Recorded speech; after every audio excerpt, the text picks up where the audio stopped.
I was recently asked at work to find the best buying options for 3 new MacBook Pros. And what I found was really surprising. In this video, I'm assuming you've already made the decision to purchase a new MacBook Pro, but now you're looking to save some of your hard-earned money in the process. Don't worry, I've got your back.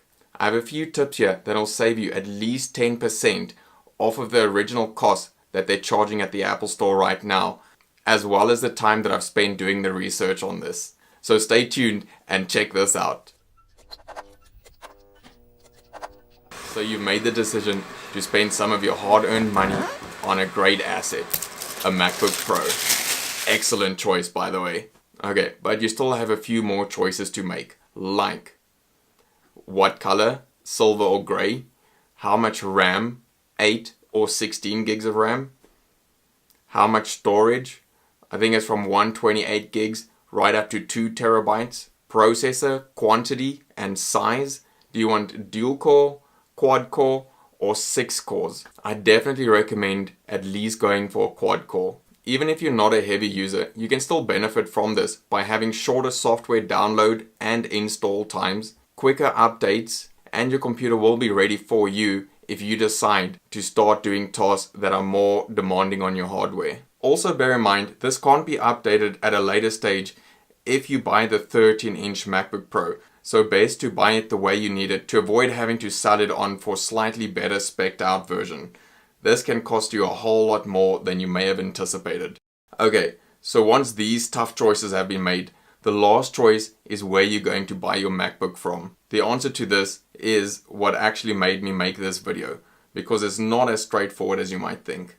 Apple and Amazon have partnered up, which means that Amazon are now selling some variations of the latest models of MacBook Pros for about 11% less than the Apple Store is selling them for.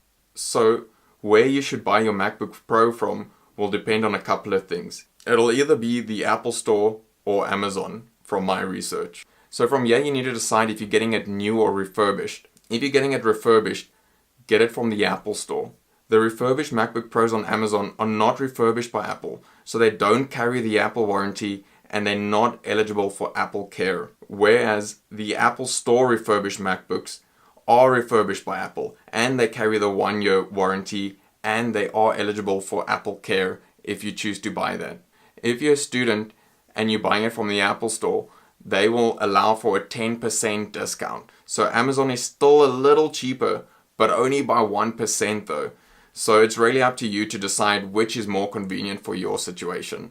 If you're buying it from a business account, by default, the Apple Store can only provide a 6% discount for business account holders.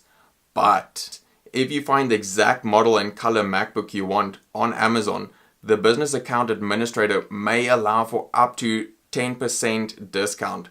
So that's instead of 6% discount, a 10% discount if you send them on the link that you found on Amazon.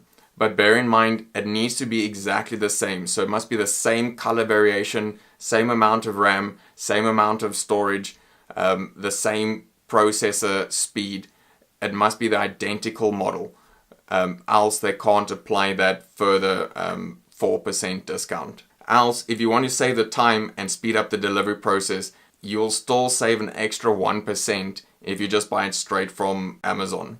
Okay, I know that's a whole lot to take in at once, but it is worth bearing in mind because 10% discount off of £2,000 is £200.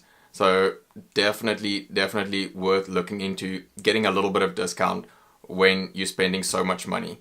And because there's so much information to take in at once, just try re-watching the video, and if that doesn't help, feel free to leave a question in the comment section down below and I'll get back to you as quickly as I can.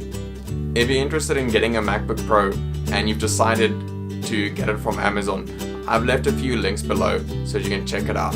And also feel free to compare the two prices and look for yourself. Just click on one of the links that I've left in the comments below and then open up the Apple Store website and then find the exact same model variations. And then you can see for yourself if it applies in your area or for that specific model that you're looking at or not.